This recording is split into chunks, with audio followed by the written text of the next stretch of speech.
You're listening to the Good for Business podcast, where we feature interviews, tips, and tricks from owners, operators, and innovators throughout Mississippi and around the world. And now, your host, Colin Krieger. Well, howdy. Welcome to this week's episode of the Good for Business podcast. We have a super special triple bonus episode with the Mississippi Mason, Mason Honnoll. Welcome to the show, man. Hey, man. Appreciate it. Thanks you all for having me, man. Well, I thank you sneaking in here to Catfish Alley Studios. Oh, yeah. And rumor is you got a single dropping next week. Is that true? That's right. Yeah, The Man That Killed Susan Talley. I wrote that a long time ago. And There been you sitting on this thing for a while because we just felt like it was just too good. So, yeah, it comes out.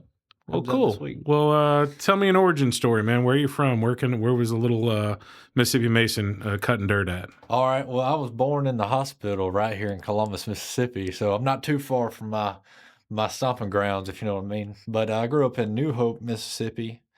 And my dad was in Southern gospel music. He was a Southern gospel singer for a quartet called the Hartman Quartet. And so, yeah, growing up, I kind of got drug around in music. I was kind of the guy that had a pick of all the heavy stuff because they didn't want to. You know what I mean? Yeah. The roadie. Yeah. So the volunteer, non-volunteer roadie. Man, right? I tell you. But that's what I did, man. I recorded. I mean, I picked up heavy subs and all kinds of stuff and put it in the trailer, and we went to the next place. We kind of stayed around Alabama.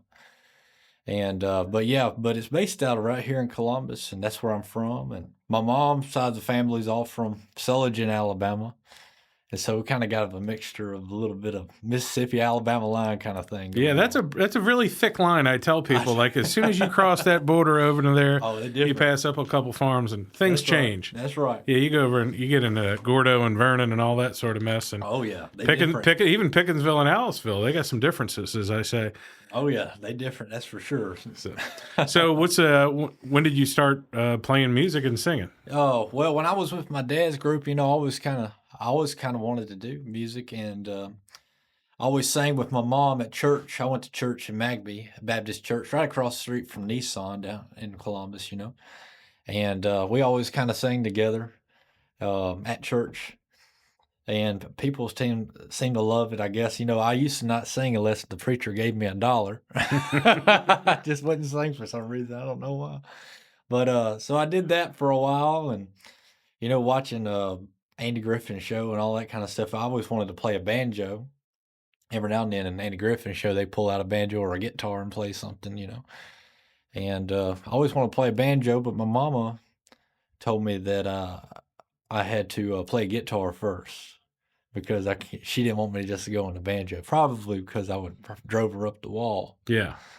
And so my mama went to a pawn shop here in town. I think it was Diamond's Pawn and Gun off of 82 there. Yeah. Got me a cheapo guitar, a little bitty guitar. But I tried to play it.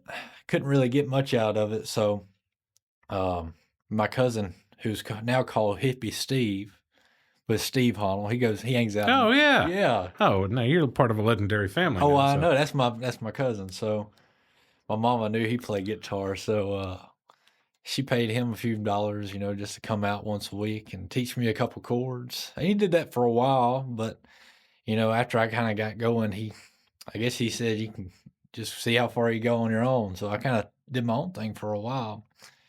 And it wasn't long after that, I had my mom's side of the family also does music, but they do a lot more singing.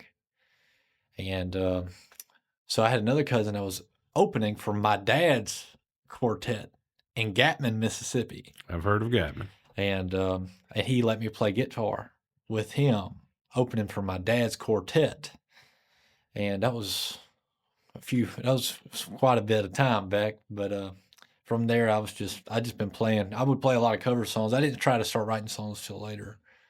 But just played music and performed from there. But it all started at church, believe it or not. But, oh, so when's the first time you started performing in public? Because there's a big difference between singing at church, and okay. So let's see, public not being church. Let's see, because church is a bit of a safe space. Yeah, that's right. They're gonna tell you you're great. It can be polite one way or not. Yeah, probably. I would say probably Caledonia Day. 2000 and whatever year that was. Actually, it was before that. I was playing at these Opries, the Sparta Opry and the Longview Opry around Sturgis, Mississippi. Yeah. The Tags Restaurant on 45 North. You know what I'm talking about? Heading towards Hamilton. Oh, yeah. Yeah. Okay, I know where you are. Yeah. Every Tuesday night, they used to have music out there, and I would get invited to go out there and play a few songs, and I would get a free meal because of it. So I was there every Tuesday. You were working for your supper there. That was right. I was there every Tuesday. I got me a meal. They didn't care what I ordered, so I ordered the most expensive thing. Steak and shrimp and loaded up. Every time. Yes, I would like the salad bar. That's right. And I guess it kind of branched out from there. Before that, I was specifically only playing in church, just pretty much just all gospel stuff. But I've played country stuff at home, and that gave me a chance to play in public with some country music and of course some gospel too. And yeah, that Caledonia day would have been right after that. Yeah, because my formative time meeting you was you weren't just starting, but I remember hearing you were in the back of a truck. And I think Hunter Peregrine and Tony Hanna at the New Hope Parade brought me over to make sure I saw you. I think it was at the Christmas parade. It probably was. And then, as you said, the next year you graduated to a full trailer bed. Yeah, so. That would have been 2022, I think, when we met at that first Christmas parade. Yeah, I had a new Christmas song that was coming out called "Run Run Rudolph," about Rudolph and deer hunt. And it's still out, but it was coming out, so we didn't have enough time to get a band together or get a trailer. So I just got in the back of my dad's truck. We put 2 speakers on the side and blasted it. I think I had 2 buddies falling behind, throwing candy out. Yeah, they were throwing. I had to pull in front of y'all because I was like, man, this is loud, and I was in my little car. How old were you then? I would have been 22. Yeah. You've had an extremely long career for somebody as young as you are. You started as a wee lad playing in public. Yeah, so when I started playing at Tags in Sparta and outside of church, that would have been 2017, 2016. So I would have been it was when I got my truck, basically. Yeah. when my parents, I didn't have to depend on my parents taking me places. Yeah, I'm a little worried now. My daughter's 16 and we just got her truck, and she doesn't play music or anything, but I'm a little worried about the trouble she's about to start causing. Oh, yeah. Well, I understand that. That's what it's for. So is it the stuff you've trained over time, has it been gospel, country, and then have you started branching off into blues and rock too, or is it just kind of? Well, believe it or not, when I was the way I came up playing music, my dad was strictly gospel stuff. So of course, gospel was the first thing I learned. But I grew up listening to a lot of I think it was WKOR back then, which is here in town. Yeah, I think it may still be WKOR, which I think it was before Cumulus got involved in the radio station here in Columbus. And so we didn't have no MP3 player or nothing like that. So we just listened to in the car, the radio. And that's where I learned a lot of country songs. And I remember we would call up there to the guy and say, hey, play that Lone Black Train by Josh Turner song. It was around that time that song came out. Yeah. And so, of course, right after gospel, I was doing country. I mean, I'm talking about straight country with like Johnny Cash and still some of my favorite songs. But, Johnny Cash had big blues influences. So I went, it's kind of weird because country and blues to me is almost the same thing, almost to me. Yeah. If you listen, I had a record come out that year that we met each other at the Christmas parade. Just the Way I Am. That's a record that came out, and it's got some serious blues songs in it, but it's got some country stuff in it too. And but now I feel like I'm more of a Western guy, cowboy songs from my Boy Scout days, and we love our cowboy songs.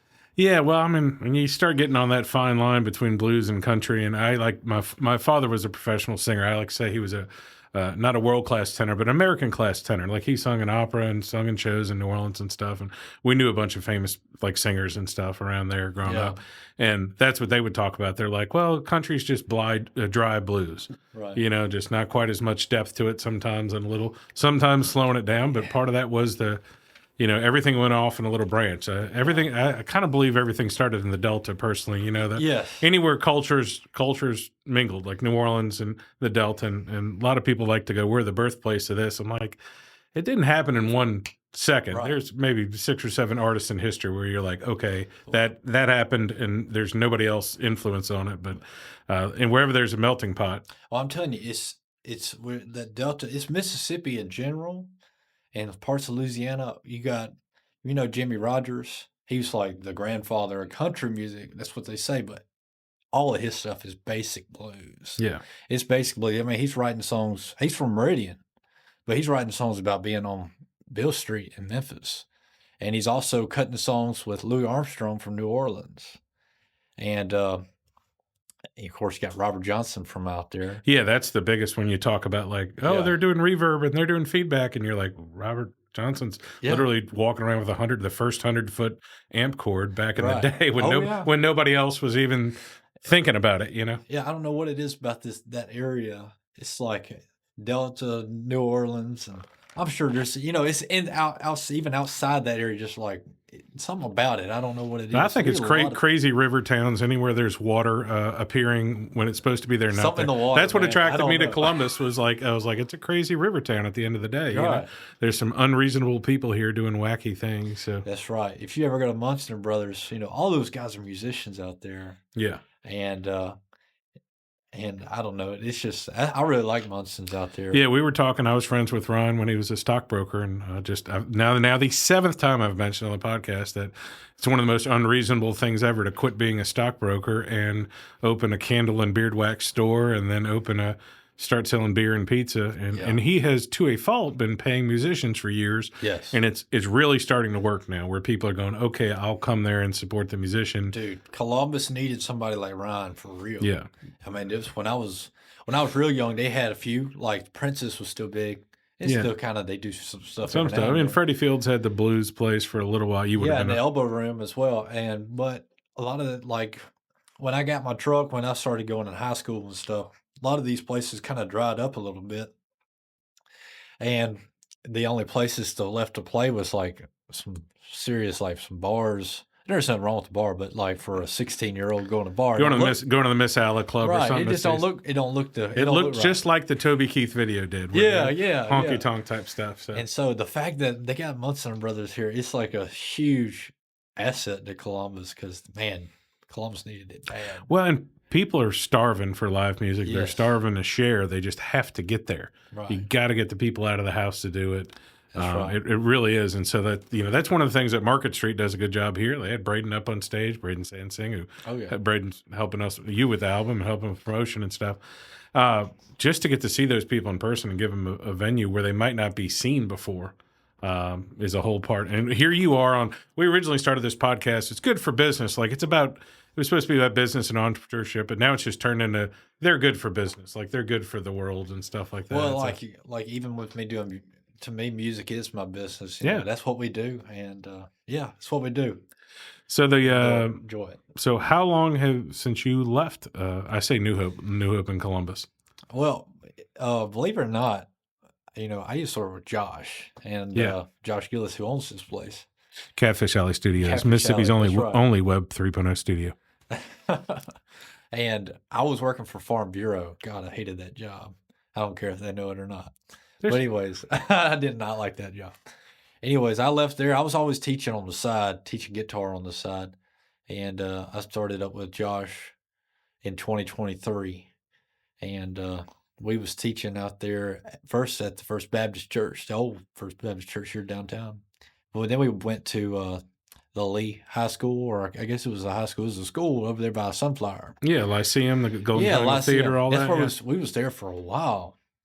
And then he had an idea of buying this place, and a perfectly reasonable thing to do. Let me tell you something. This sucker was rough when we looked at it the first time. It was rough, and man, I was like, man, Josh, I don't know, man. It's gonna be a lot of money and time to get this place up and running. But man, I never thought it would get to this kind of level. He's hitting his stride. So I told him where I was booking some stuff on Tuesday for some guests coming from out of town, and he's got he's like, well, I got 9 appointments that day just for podcasts. I'm like, what are you going to do? He's like, oh, we'll just do different rooms. And he's got, Yeah, he they're built all it, soundproofed. yeah, built it from the ground correctly so that when, just like Munson Brothers, when the stage is finally ready, then you've already got the musicians lined up. Well, it worked out perfect because this was, Music Alley, and the way it's just designed, everything's soundproof pretty much to a T, kind of thing. Yeah, we've recorded through some lessons here, and there's some kids, like you open the door and you hear some kids banging out there. You know what I mean? Oh, yeah. They're learning their craft. Now, while you grab your guitar, we're going to take a break. We're going to go here, and you're going to come up with your first song. If you want to make it of the era that we're talking about, you can, but otherwise play what you want. But I did want to point out one thing that we noticed on the wall out there, that there is an MM in the Catfish Alley logo. That's if you ever come look at it. So there's only one other thing on there, I think, that's BS and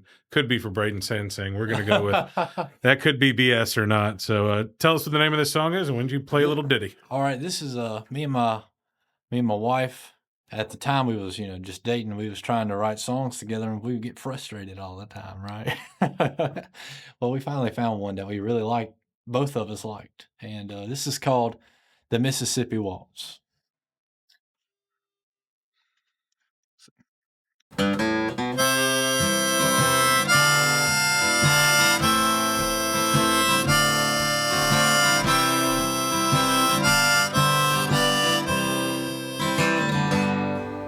The mockingbirds are talking above me, 'cause they know my story of the time when she was mine, swaying in the southern breeze, and now it's just a memory. We danced the Mississippi Waltz. We danced the Mississippi Waltz. My true love is gone away with the wind, as we danced the Mississippi Waltz.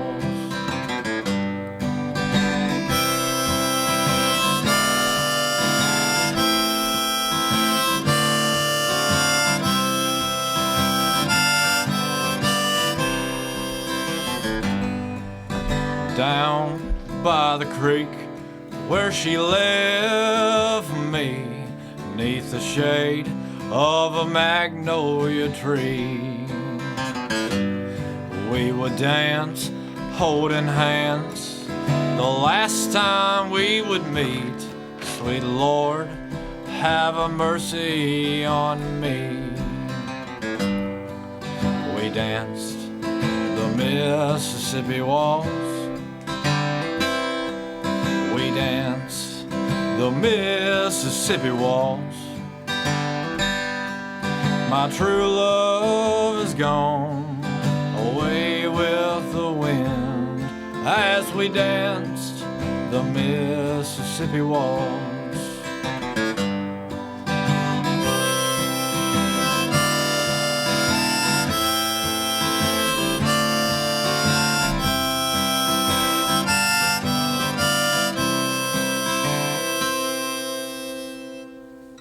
All right. That was nice, man. Yeah. So that's what's the name of the song again? The Mississippi Waltz. And where can they find that online or the came out- interwebs? Oh, they can find that on Spotify, Apple Music, anywhere they listen to music. It's on YouTube Music, everything. It came out on an EP called Solitary Man. Okay. That came out on August 1st. Yeah. So have you had any grown-up musical training in your life other than your cousin and friends teaching to do stuff? Yeah. Oh, yeah. So, I'll put my guitar back. So, we was talking about some gospel music earlier. I go to church at Magby, or I grew up going there. Well, at the time we had, I was playing kind of our worship band at the time. This would have been 2014-ish. Well, then, after a while, our worship leader left, and we had to get a new one, a new worship leader. And they got one of the guitar players from Ethelsville, Alabama, the Ethelsville Baptist Church, who is a Chet Atkins style player. So he plays finger style. this was the first time I really got some professional like training, right? And a guy named Richard Miller, he used to own a company here in Columbus called Miller's Music. Okay, yeah. He used to also own Miller's Dry Cleaning. He's cornered the market on the Millers. That's right. And but he was like an insane guitar player. He's still out there at Magbee, and he taught me my first finger style, how to play it, correctly and stuff. But after a while, I went to Delta State, to the Delta Music Institute in Cleveland, where I got some. It's more of music business, where we learn guitar or professional style guitar, how to run bands and stuff, but also how to do business and music, entertainment kind of style. Yeah. Well, is half of that learning path, don't sign this, don't sign that? Yeah, I would say that. Yeah, that's true. Or they said the first person you should hire is a lawyer. That's what they tell you. The first day, you get there the first day. Well, that was funny because I was talking to somebody, there's somebody else here from New Orleans, and they're working on getting Master P here. Not related to country or anything else, but huge rap guy and stuff. But he's a pioneer in the music business for taking ownership of every facet of it. And it's odd because best example I have in country music, which even though he wasn't loved by every artist, was Toby Keith. Yeah. Willie Nelson spoke highly about him a lot, that nobody wanted him, so that when he finally broke, he's like, well, I'm going to have ownership of production, A&R, all of it. I'm going to have the whole stack, and I don't need y'all anymore. Yeah, so there's that sound. He probably owned the sound recording and the publishing, Yeah. My wife's a big Taylor Swift fan, and she's known for she fought back. She fought for years trying to get that her sound recording side of the copyright. Yeah. And well, not to date our podcast, but of course she just got engaged this week, which has been tough for all of us. Yeah, it's just what are you going to do? You give up on the dream, right? Yeah, but yeah, she very forcefully took back, not only re-recorded her stuff, but then bought it back, I believe. Well, right? she re-recorded it because she owned her publishing side, which allows her to re-record her stuff, but doesn't allow her to take her recordings that she did back in the day. And halfway through all of those, she finally had a chance to buy back the other side of her copyrights. So she just it just came under a new owner. Well, normally people do that, and they're on a 20-year production deal. Like, they probably don't read the fine print. Of course, a lot of it is they have to tour to pay back their advances and stuff. Right. And my kids were asking me about Oasis, because Oasis is a British rock band that's touring right now, and nobody's heard of them. I mean, they've heard of them. They've been relevant, but they haven't put any albums in like 12 years, and they hate each other. And then all of a sudden they went back on tour. I'm like, might want to look at when the 20 years of their big album came out. And it was like 20 years in a week. And then they're like, hey, we're friends again. Let's go on tour. Because they're getting every penny from every song they play. It's a big deal, to have ownership of that. A lot of people don't care, but they care when it starts generating a lot of money. Well, even though I know you're not talking about billions of downloads and stuff for you on Spotify, but correct me if I'm wrong, most of the complaints from artists on Spotify are the ones who are in those first 8-year deals. And Spotify is paying somebody 30 cents every 100,000 downloads, but they're only getting 1 cent of that because everybody else is in the way of them. Well, even me, I own all of it, all my stuff. Yeah. Still, it still don't pay a whole lot. No. It does if you're Taylor Swift. She's hanging in there. She's doing pretty good. I brought my kids to Taylor Swift's one of her favorite artists, Lana Del Rey. Lana Del Rey. Yeah, and so I called in every favor I had to my friend in Jackson, and we got pit tickets when she played down in Brandon, which is absurd that she was even playing in Brandon. But she played there. We got in the pit. I'm there with the 4 other dads in the back, and I told my kids while we're there, I'm like, this girl she's eyeballing me. Lana Del Rey's eyeballing me. Lord. And they're blowing, they're laughing at me as a joke and didn't think about it again. Then a year later, she married a crawfish boat guy in Louisiana. That's who she's married. I'm not surprised by that. Yeah, she married like a normal dude, and I'm just sitting here like, there might have been something to that. I could have had a chance. Get her on my airboat. Yeah, I'm not surprised by that. My wife also loves Lana Del Rey. I listen to Lana Del Rey. I'm not gonna lie to you. Well, it was funny. I did just like any dad, everything your kids listen to. Maybe not with your dad if he was a singer, but my dad was trying to force opera and classic singers on me my whole life, and now I appreciate it, but I didn't while it was going on. Well, they were playing it. I'm like one song, and then on the ride down, I listened to her whole album, and then I saw the show, and I'm like, oh, I get it. I get the mystical, wonderful. I was like, great salesmanship, production, all. I was like, that's all part of it. Because sometimes, as you can't just go up there and hold a guitar and be like, it would help if I had some lighting. It would help if this was in a honky tonk. It's all about a look and a sound, and what enhances the actual song. The song is the most important thing, right? If you got a crap song, or if you got a song that you feel like you're not about, if you're not about it and you're singing in front of people, it's just not going to sound as good. But if you have a great song and you have like lighting and even pyrotechnics and stuff like that, it all enhances it. That's the whole point of that stuff. So yeah, and that's the edge of the singer-songwriter versus the performer. When they get to that stage where some people are just performers and are just unbelievable, like can do the whole thing. George Strait's a good example of like he is standing still and you're just like, even if you don't like the music, you're like, oh my God, this guy's amazing. It's captivating. So, so you went from here to Nashville first? Is that correct? No, it's in Cleveland, Mississippi. Okay, Delta Music Institute. Okay, no, I didn't mean about school. I was talking about once you're done there and you're grown up. Oh, once I'm done there, yeah. I skipped over your whole education, but it's all right. I got engaged, and I was kind of waiting for my wife to graduate from there. Okay. And she graduated in 2024 from the same place, and we was going to go to Nashville. And so that meant it was just my time here in Catfish Alley was going to come to a close. And so we got married. We bought a bus because we actually travel a lot. Yeah. And so we bought this big old motorhome. I mean, it's not a small one. It's a pretty good size one. It's a lot to keep up. But that's what we live in. And we just travel a lot. So like we have a festival. My wife's a painter. So we do a lot of festivals, and sometimes I sing at these festivals, and sometimes she sells paintings. And so we'll be at the Prairie Arts Festival tomorrow. Yeah, tomorrow. And we was gonna bring our bus, but our door handle broke. So it's you don't want to crawl in and out of the window. Well, I don't want to be driving down the road, and then all of a sudden our car comes by and our door goes with it. And make a good song. Yeah, that's right. Oh, it definitely would. So, but we bought that. We headed to Nashville, and we was out there for, 5 months, something like that. And it's a very different world out there than it is here. Yeah. That's for sure. And it's just a lot of competition, an extreme amount of competition, and it's more expensive to live out there. So we moved. Well, we came back. We're staying in Greenwood now, but we was going to try out Texas area because I do a lot more Western style stuff anyways. So we're just kind of floating like a feather for right now, Yeah, you might as well. Yeah. Well, you got time, and if you can make it, you can make it. But the big break is a real thing, and a lot of it is people say connections, but sometimes it's one connection. Sometimes it's you're at the bar playing an open mic night, and the headliner guy you're featuring and the headliner doesn't show up.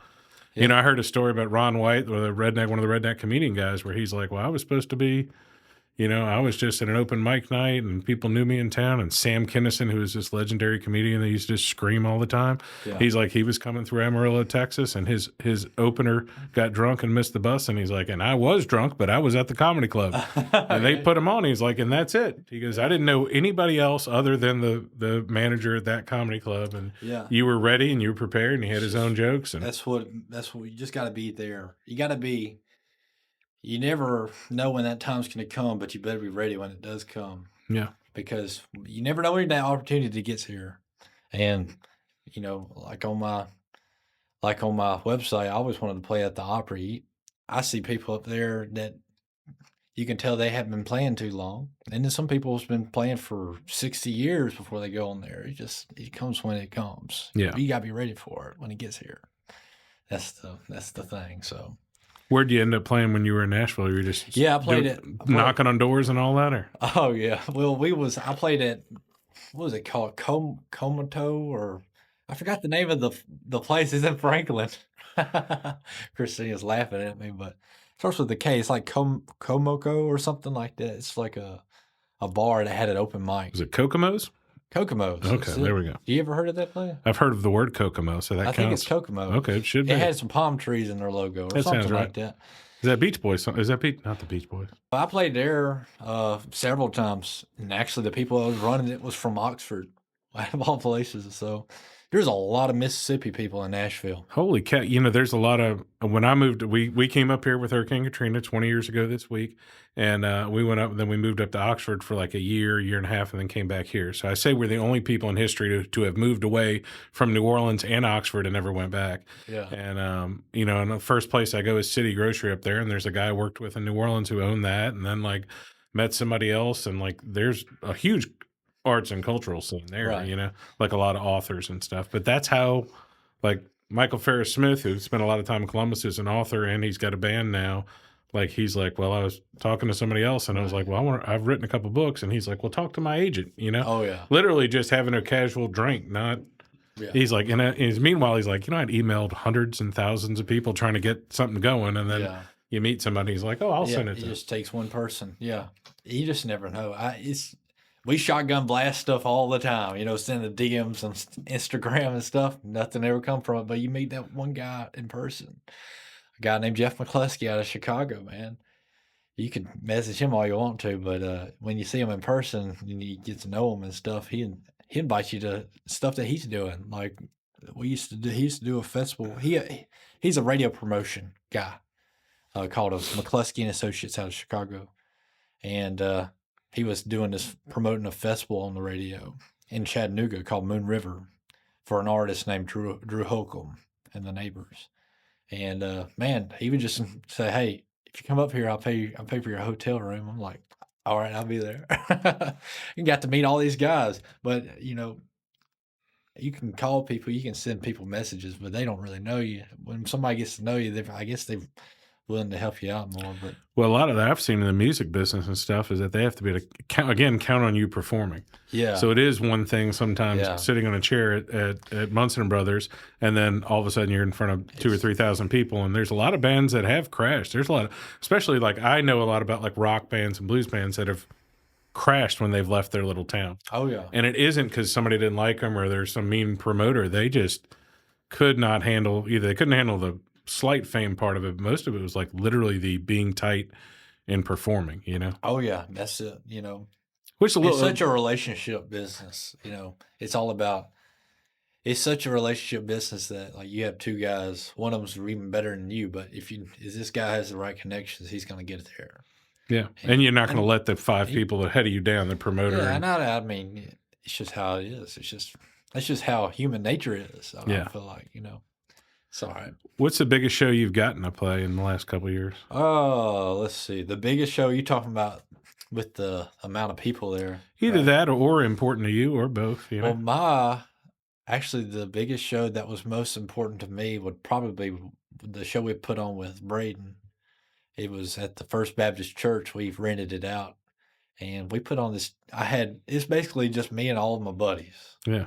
Just come together to do a concert. And we had Ethan Oswald open up, and one of my favorite buddies, Thomas Sanders. We call him the Little Killer because he plays like Jarrett Lee and sings acts just like him too. That's sometimes not a great thing, but Yeah.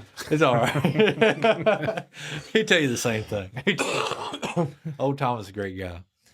But that was a pretty important show for me and for Braden too. He started his little Arena Records at the time. I don't know what it's called now, Arena Studios now. But that was pretty important to me. Now, me and Braden also had me and he was playing a festival, opening up for a band called the Cuz Band in Cleveland. And there was a lot of people out there. I don't know what's the biggest crowd I played in front of, but there's had to been, I don't know, 3,000 people out there. I mean, the place was packed. That was a few years back. That was like 2021. But, it was because we knew the Cuz Band. Yeah. They let me come up there. So That's how the world works. And I mean, part of I'd been aware of this podcast studio in town with Josh, and I was sort of aware of Josh. And, yeah. And really the week that I was thinking about it, like I always say, like things come in, not in pairs, but you keep seeing stuff. And I actually saw Braden's awesome video from, I was like, oh, Braden couldn't have filmed it, but it was the incredible professional quality. I don't know if it was Caledonia Days or Market Street. I don't know which one it was, but you still play clips from it. But I was like, that's what I need. And I told Josh, I'm like, well, if you can find him, and he's like, he's right in the room next door, actually, if you need him.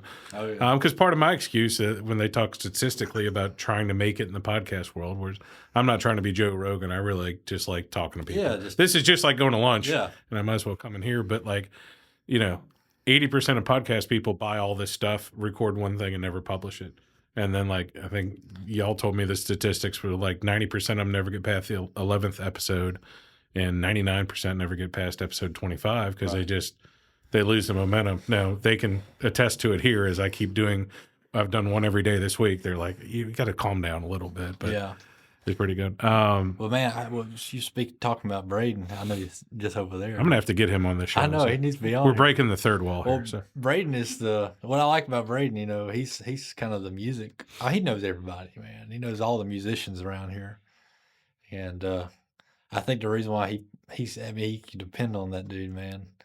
He, one time, I'll just a little quick story. One time we was playing at a bar in Indianola, and he remembers this. I had my drummer quit on me like 2 hours before the show started. And Indianola it's like a 2-hour drive. It's fairly isolated, as the people. Yeah, it may have been 3 hours before. It was close. He had to leave like right then. I called him up. He said, "Yeah, man, I'll be there." And he threw his drums in the truck and got over here and made it in time for the show and played the whole thing. I'll never forget that. Never forget that. Old Braden. Well, that's awesome. So after Nashville, what was the next stop? Yeah, we came back and we went down to the coast, did some festivals out there, and then came back. And now we're kind of just drifting around trying to find a good place for us to hang our hat or try to find a good music scene. We thought Nashville was going to be it, but it's hard it's a hard town, if you know what I mean. Yeah. We heard some good things that come out of Austin, Texas, with their music scene. And so it looks like that may be our next thing. That's kind of where we're at right now. Well, part of it is just having enough people going to shows and stuff. Yeah. The weird part about the music business is right now, even today, it's all online. Almost. I would say 90% of it's online. It's all about how many fans you got on social media and stuff like that. Back home in New Orleans, I have a lot of friends who are musicians. And New Orleans has always been a problem for musicians because... Yeah. So, like, growing up in my formative years, Dr. John and the Neville Brothers would play in New Orleans, and it would be an $8 ticket. And they'd be in Atlanta the next night, and it'd be $60. Because these guys have Grammys and stuff. But in New Orleans, you can see, like, a world-class blues musician playing at a Chick-fil-A. Like, I mean, it's too much, Right. And from what I've heard, that's not necessarily the problem in Nashville. The problem is that there's a lot of singer-songwriters going up there trying to get in, and it's to the point where, like, a lot of places that, like downtown bars and stuff, like, you may have to pay to play up there to put your tip bucket out there, and I don't know, something like that. Just I see why they do it because there's just so much competition. Well, and there's like 20 guys who are just performers up there who've got headsets and they can do George Strait and take it off and do Kid Rock and do whatever, and they're good. Oh, they're great. They're entertaining. That's always the argument. You're trying to get a draw, you're entertaining. Well, Nashville is the draw, and that's the challenge in New Orleans is anybody with a trumpet is the draw. Right. So, like, my friend Kermit Ruffins, who's a multiple Grammy Award-winning trumpet guy, he's got to play some Dixieland stuff and be like, put on a show to make some money. So, well, like me and my wife we honeymooned in New Orleans. We went to New Orleans for a while and then went to Mexico. But, there's a lot of musicians out there. There's a lot of music out there, man. Yeah. And we thought about, even trying some of that out, trying to play out there. But there's festivals. People ask me, like, you're not really into college football. I'm like, dude, we had stuff going on every Saturday. Yeah. And, and LSU wasn't that good when I was growing up, so it's their fault. So why don't you want to try to play another song? I'd like to see if you can time it from that era of when you're in Nashville or whatever, or just play whatever the heck you want. Yeah, well... My song order's kind of been screwed up here, but yeah, it doesn't matter. I kind of messed it up, but that's okay. We're in Columbus, Mississippi, and I've been trying. I love this song, and this is a song I wrote about the river, the Tombigbee River. One thing I did with my dad when we were not out singing is we went fishing all the time on the Tombigbee River. We would fish from the Columbus Dam all the way to what I call the Tombigbee Bend, which is the big 90-degree turn when you're heading to Pickinsville. Yeah. And so I kind of was imagining myself as a captain on the riverboat back in the day, even though that bend was probably a lot more curvy back then. So this is a song I called Tombigbee Bend.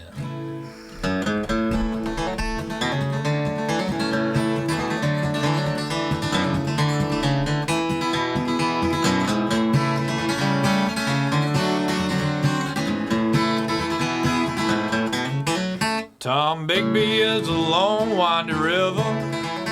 Been many a man who traveled on his way. The paddle boats are steaming, 'cause the river shore is streaming. And I'm gonna be a captain someday.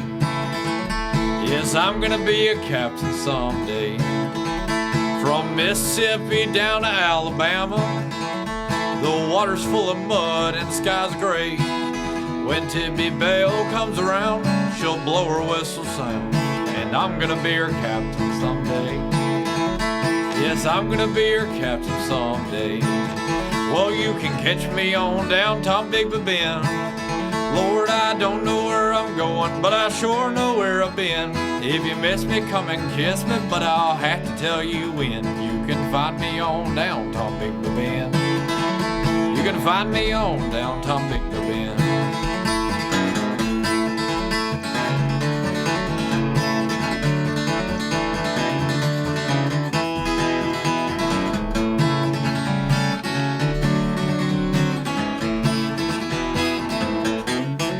Well, people, hold on a little tighter. My buller's running hot, we're near the end. Ain't no wood left to burn, but we gotta make the turn. Gotta push on through that rambling river bend. Gotta push on through that rambling river bend. It takes a hard-working man to be a captain. You gotta know every mile of that river well. I have to be on time to collect the people's dime, 'cause I'm the captain of the Tibby Bell.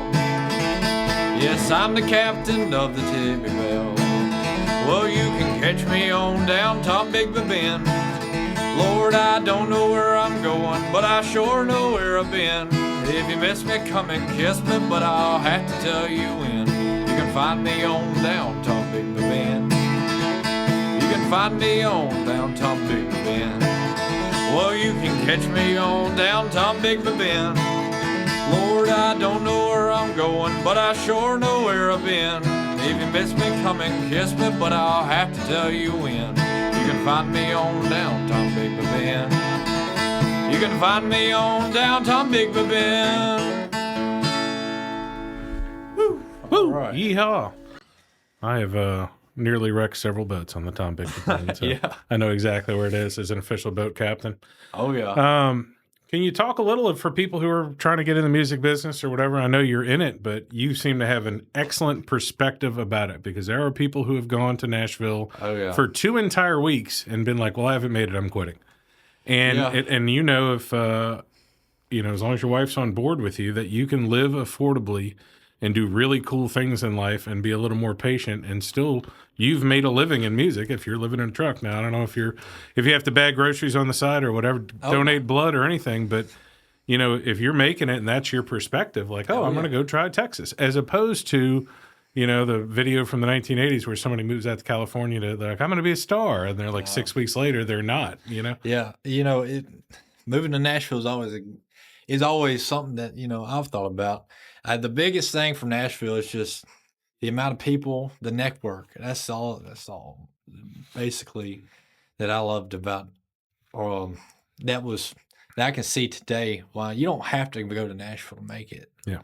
The only like the network is something that helps you out a lot. A lot of it's online, just the amount of patience that you have to have. You better be ready for some patience, because you're going to learn patience if you don't have it when you go into it. It's a long road. I mean, even if you've heard several songs, I'm sure, about how long the road is, but for some people get there quicker than others. Some people have more dedicated fans than others too. Yeah, and sometimes you have to hit lightning in a bottle. Brady and I have talked about podcasts, and like I said, we're interviewing a guy with millions of followers, and it's about to come out, and you don't know if the 80 people in Columbus are going to watch it, nobody else is going to care, and if Lord knows if something happens. Ben Folds is a guy, he's a piano player, but he rescued Elvis's Studio B in Nashville and about 20 years ago. We got to go up there and record with him. We recorded, they had like a little contest on Twitter, like, first 50 people who say they can show up. And I'm like, I'll be there tomorrow. Oh, yeah. And we go there and we got a tour of the studio and stuff. And he was talking about, he's like, my most popular album to date that sold like 3 million hard copies. He goes, it came out on September 11th, like the September 11th. And he's like, man. And there's 3 or 4 other albums that came out that day that would have been huge for the bands, and everybody's just like, nobody wants to hear any happy, fun music this week, So you never know what's going against you or going. I always tell people to be cautious. They're like, well, I'm going to post it Friday at 5. I'm like, probably a bad time. She's like, why? I'm like, you don't realize this, but like politicians and companies do put out bad press releases Friday at 5, and then they're like, I'm going home. And there's and it's constantly changing, and it's different depending on, like you said, you might not catch on Instagram, but like we've got Terry Long as a friend of mine who runs Walk-On's Sports Place in Starkville, Mississippi. He's the biggest TikTok influencer in Starkville, Mississippi. He's got like almost 100,000 people following him. And he's funny and charming, but he's in Starkville, Mississippi. Right. There are people working every day in Nashville to get 10,000 TikTok followers. And, you can make it in a smaller town, or you can make it in the middle of nowhere.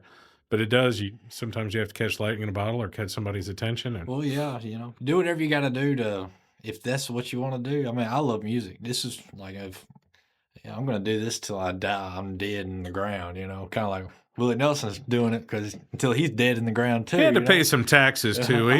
He may have taken a pause if he hadn't gone several $1 million in debt. I had one of my friends that was upset because he was not having as many shows as he wanted to.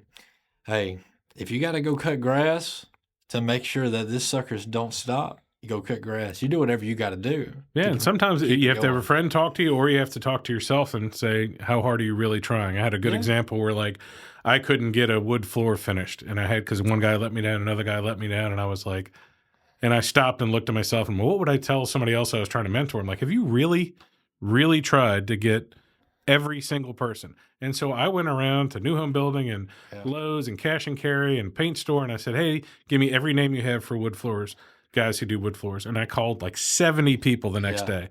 And I met 6 or 7 people now that was 3 years ago, who still do work for me. Yeah. And that's the kind of thing about shows. Like, have you really called everybody? Right. And nobody can ever do that. And that's maybe what an agent is for. But like, if it's 3:00 on a Friday, theoretically, and you wanted to play live music tonight, you could find a place. Now, you may not make any money. There may not be any there. But if you called every catfish wrestling place north of Mississippi, you'll find somebody who'd be like, yeah, you could come play somewhere. And luckily with Facebook now, at least you don't have the 2-week lead time of having it in a newspaper. Not just Facebook, that's true. but all of the social medias every one of them. all of the kids are on, which is a challenge again, because you've been through it even at your young age, that there was a beautiful time in 2020, the beginning of COVID, when every human being was on Facebook. And every event was on there. Yeah. And Mr. President and COVID and all these other things split that up, and kids don't want to be on this. Instagram is huge for college crowds, TikToks. So now you're back to the point where you kind of have to have an ad in the paper and add this and add this and add this to catch attention. So that's true. When I started doing this, like I said, I'm going to do this like professionally, and this is just what I'm going to do. It was mainly when I decided to go to Delta State in Cleveland. That was 2020. And man, I started my whole music business up on the stimulus that the government gave all the college students. It was $500. I used that to make a little CD, and sold those CDs for $15 a piece, and used that money to get my next album. I started all this on COVID. I mean, that's just how it happened. But yeah.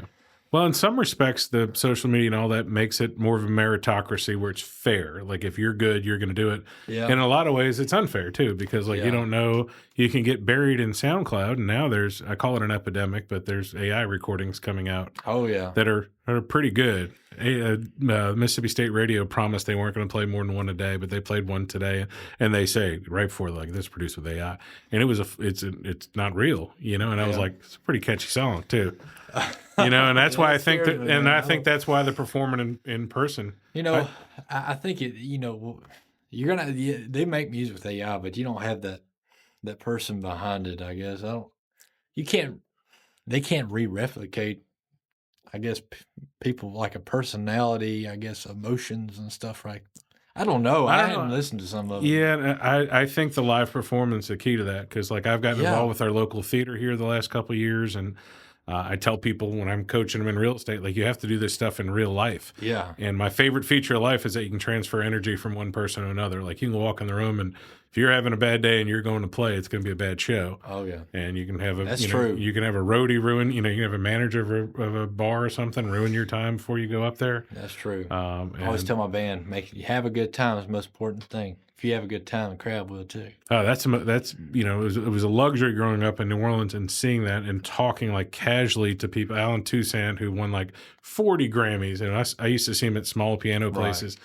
And we'd just be talking as if we were like stand-up comics backstage, Right. I would be quiet, but I was just like, this dude's awesome. And like, then he'd kind of go shake himself a little and he'd walk out there and he just, work in the room. Anybody told him it was their birthday, he'd play him a birthday song. Yeah.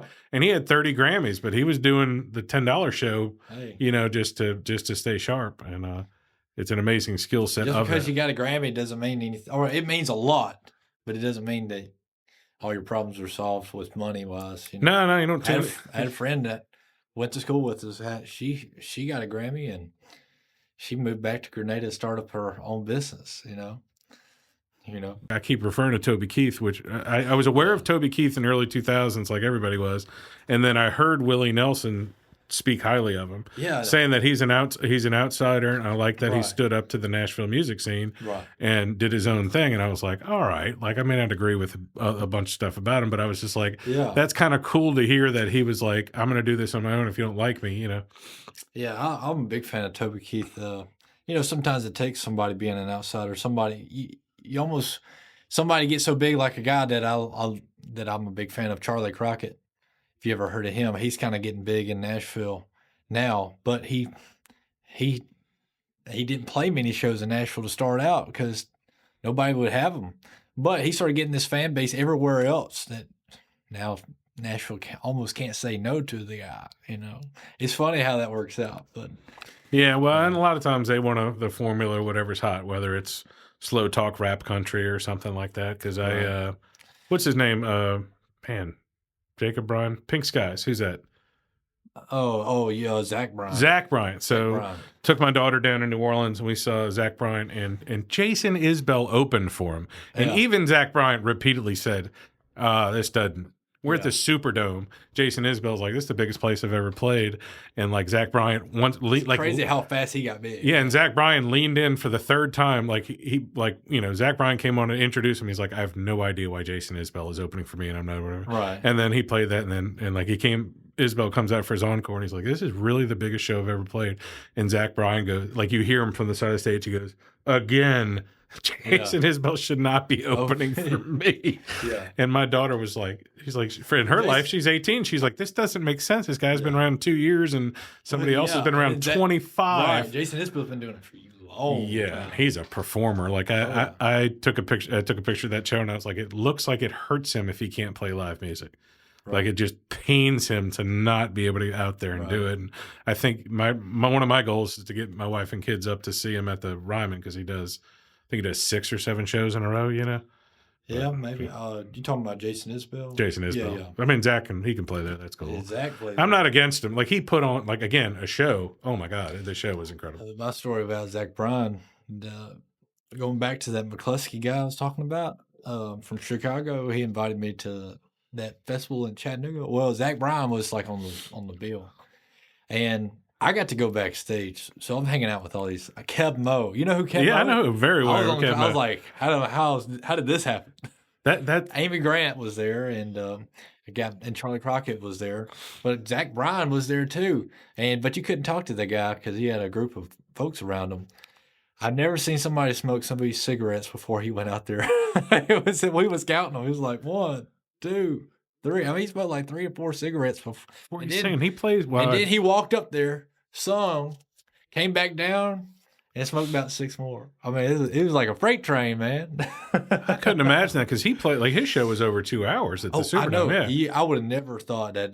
But that's what he did. He was right there standing at the steps, just one after another. I was like, how does somebody inhale like hot smoke and then go out there and sing for 2 hours? You know. No, I've seen it in my younger life with bands and stuff. But the best analogy I have is we have an air show here every other year. Yeah. And at the air show, like the F-22 guys are there to fly the fancy planes. And so like they're there and the local, the pilots from the base are like, oh, you're the F-22 guys. And then like the trick show guys come in who have the trick show planes. And F-22 guys are like, oh my God, you're the best in the world. And then the guy that owns the Soviet MiG 50-year-old airplane, all those guys are like, oh my God. And that's how I feel like about Keb Mo or somebody like that. Because there's these little pockets of like musical geniuses who aren't the headliner. Yeah. But everybody would be like, definitely, he wasn't a headliner, but everybody's probably just he's like, a legend. Yeah, people like, you got to see him. Oh yeah, it was neat because I always heard about him. I know some of his stuff. Richard Miller was a big fan of Keb Mo, and I'm just sitting there at a table, and there's Keb Mo right there, and I was like, man, I respect your music, man. That's great. Yeah, that's cool to be able to see that. Did not think that was gonna happen, but it did. So it was pretty neat. That's good. That can be on your own poster when you're going through Texas. I'm like, yeah, I performed with Keb Mo one time. Yeah. That's what I say. Like I was like, well, I recorded with Ben Folds, and who's he's got a bunch of Grammys and he ran the National Symphony Orchestra. Yeah. I'm like, I recorded with him. They're like, what'd you do? I'm like, oh, we played cell phone tones in the background of one of his songs. I'm like, but I recorded with a Grammy Award winning guy, so that counts, I think, And that's why I'm on WCBI for like 3 minutes a week here, and they won an Emmy. I'm like, did I win an Emmy? Did I win an Emmy, or am I part of an Emmy award-winning team? So I'd ride that till the end of the earth there. So, well, tell me a little bit about what you have coming up. So starting with the single. Yeah, so we got a single coming out September 5th. Big song. I've been holding on to it for years. I wrote this literally the day I left Farm Bureau and went to work here with Josh Gillis. And this isn't a song where we're slamming Farm Bureau or anything. No. Well, you already sang about the river. I didn't know if we were just like Andy Hubbard at Farm Bureau. This song's called "The Man That Killed Susan Talley," and it's kind of a murder ballad, Western style, about a guy that was kind of framed for shooting Susan Talley, even though he wasn't the guy, just because he kind of looked like him. And it's kind of a murder ballad. The crazy part is, when I was talking about Farm Bureau, I needed a name I didn't know what I wanted to name the lady that got shot. And the last lady I did insurance for was Susan Talley. And so I just put it in there, and it just never changed. I know a lot of Tallies, so I'm going to be asking some people some questions tonight. I know where she lives. I did her house insurance. Okay. Well, if there's any she's a nice lady. If there's any royalties off of it, we'll just make sure she didn't get to hear the podcast. Yeah, The Man That Killed Susan Talley. But it's our first big full production Western song. It's like watching a movie kind of thing. But it comes out September 5th on everything, Amazon Music, everything. Now, what's the best place if people want to support you? Because I ask people this all the time. I've had Michael Farris Smith, who's an author. I'm like, should they buy the book through Amazon or at the bookstore or call you for it or something? Like music-wise, if somebody's going to press play, is there a best spot for them to do it with? Spotify. On Spotify, that's where I get most of my numbers from. The best way, if anybody ever wants to support my music, the best way to do it right now is to go to my website, masonhonnoll.com, and get one of our T-shirts, our brand new T-shirts. 2 N's, 2 L's? 2 N's, 2 L's. Honnoll. Mason go. Honnoll. There we go. masonhonnoll.com, and they can get one of our T-shirts, and that's our best way to support right now. But for music, Spotify or Apple Music, one of those two. Yeah, and I've heard people have different things, but musicians I've talked to, but like when I say where to buy it, and they're like, well, part of the reason Spotify is better because it kind of reminds the people that I'm there, like when it gets on their lists and stuff, whereas like I don't know about you, but like I have Apple Music, and Yeah. whatever songs I listen to, it just keeps playing the same songs. Yeah, yeah. I used to listen on Apple Music too, but I switched to Spotify. Spotify is kind of the industry Yeah, standard streaming for music right yeah. now. I had to And reset my so, entire Amazon Music thing because like the first thing I listened to it on it like 8 years ago when the app came out right. was I just typed in Jason Isbell. I'm like, I think I like him, Avon Yeah, Brothers, that sort of thing. And then it played Southeastern, his album, and right. then and it's funny, I got retweeted by him. So only my Hey. closest touch to stardom. But I said I was under the mistaken impression for the last 3 years that Southeastern was Jason Isbell's greatest hits. Like, because Yeah. I kept listening to it. I'm like, I know every word to every song. And then I'm like, he retweeted that. I'm like, I'm done. Like, I'm off. No more. I usually stick to the New Orleans Saints trash talk on Twitter. Yeah. That's about all I can do. What So what I like about Amazon Music, somebody can say, "Hey Alexa, play the so and so, the man that killed Susan Talley," and it plays it. there you go. That's what I like about it. So, are you going to play that, or you need to play something else? No, I'm gonna play that. I'm Okay, gonna play great. "The Man That Killed Susan Talley." We come out September 5th. This is my version. This is my acoustic version. Here we All go. right.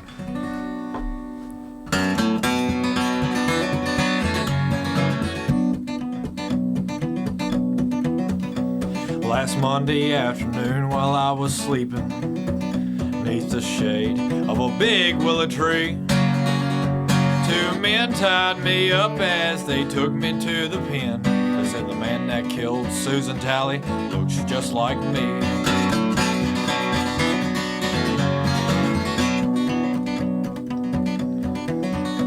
Well, old Susan was the daughter of the mayor, and he said that dirty savage killer can't be free. But the woman who watched her die from the bullet between the eyes said the man that killed Susan Talley looks just like me.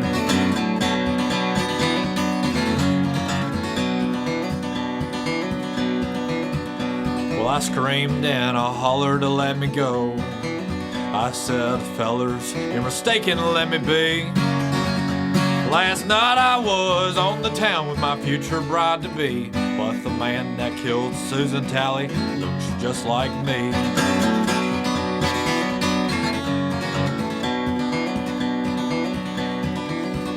Well, they threw me in the Monroe County Jail, and they locked me up tight with that prison key. I turned and told the sheriff, you can go straight to hell, but the man that killed Susan Talley looks just like me.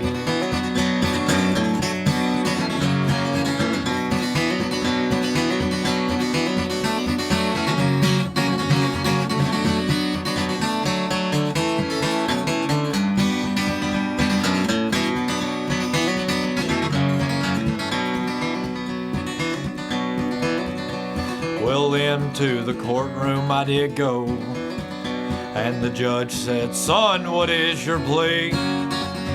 Not guilty, I yelled just before the gavel fell, but the man that killed Susan Talley looks just like me.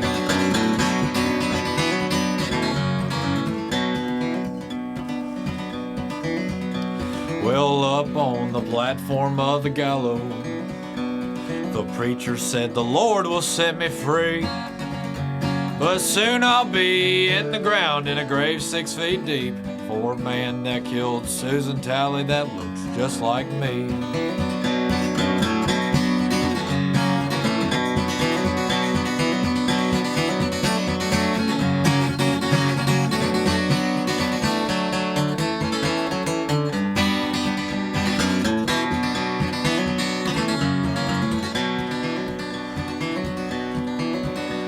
Well, now I'm lying neath the dirt, neath the shade of a big willow tree. They buried the wrong man and they'll be killing once again, 'cause the man that killed Susan Talley looks just like me. Yes, the man that killed Susan Talley looks just like me. Yeehaw, man. All right. On a behind the scenes thing for people, and I know this, I do a lot of public speaking and stuff, but I have a harder time practicing theater stuff or singing in front of my wife or some stranger I just met in a podcast. Is it easier or harder for you, the same doing in front of 400 people as doing in front of 4? It's easier doing in front of more people. Yes. Yeah, for real. It puts up, when you have a bunch of people, puts a wall up, man. It puts up a wall. It's always harder to sing at church for me. Now, but especially it's the opposite of what it used to be. Used to the safe space or whatever. Safe space. Now it's like you got to have your crap together because that's what they expect. Yeah, there's some especially in the Baptist community. There's some production value going on, that's and right. plus if there's an older crowd, anybody over 50, somebody there is not going to like whatever direction you're headed with that music. That's right. But we have a good time, But yeah, it's always easier playing. I would say the more people, the easier it is. Yeah, that's how me for speaking. The best public speaking advice or performing advice I got was like, everybody there wants you to succeed. They do not want you to watch you suck on these next 3 songs or whatever. Like, they really want you to be good. So, and I appreciate that. And I appreciate you doing that in this intimate environment here. Where it's great, man. You never know. You might have a hip-hop guy one of my favorite concerts was actually in the Columbus Arts Council in that theater upstairs. Intimate theater, but hey. No, it's groovy. It's a little, I call it our little bitty Ryman right there with the it's a nice little place. I need to get back in touch with them and play another show out there. Quan Walker, who runs the Columbus Arts Council, you knew that? I haven't met her yet. Okay. I got to go meet her. She's awesome. They're having a huge event tonight. So this is the season for events. You get through this weekend and it's like concert. Right. So, all right, well, this should be coming out right before your album or your single comes out. Tell them one last time how to find you, where to buy it, where to download it. Yeah, just Mason Honnoll on all social media, Facebook, Instagram, TikTok. It's a big one. You can find this song, The Man That Killed Susan Talley, on Spotify, Apple Music, anywhere that's streaming music right now. And you can also, a good way to support is to go to the website Mason Honnoll, MasonHonnell.com, and get you one of our new T-shirts. Well, really? Yeah. And most of your social media is going to be Mississippi Mason, though. It's all Mason Honnoll. Oh, it's all Mason Honnoll? It's all but Mason you are the Honnoll. Mississippi Mason, so. Yeah, Mississippi Mason, that's my AKA name. AKA name when you're causing trouble? You can type in there Mississippi Mason on Google. Yeah. Same guy. All right. Yep. Easy peasy. Thanks for coming in today. We appreciate having you. Yes, sir. Thank you. Hey, guys. Thanks for listening to the podcast. My name is Colin Krieger, and my day job is real estate. If you're looking to buy or sell, I'd love to talk to you. Or if you just want to sit and talk real estate in a no-pressure situation, I'd love to help you. I work with RE/MAX Partners in Starkville, Columbus, and West Point, Mississippi. I can help you find an agent anywhere in Mississippi or anywhere in the country. Just reach out to our office at 662-327-7705 or find me anywhere when you type in 662-329-SOLD.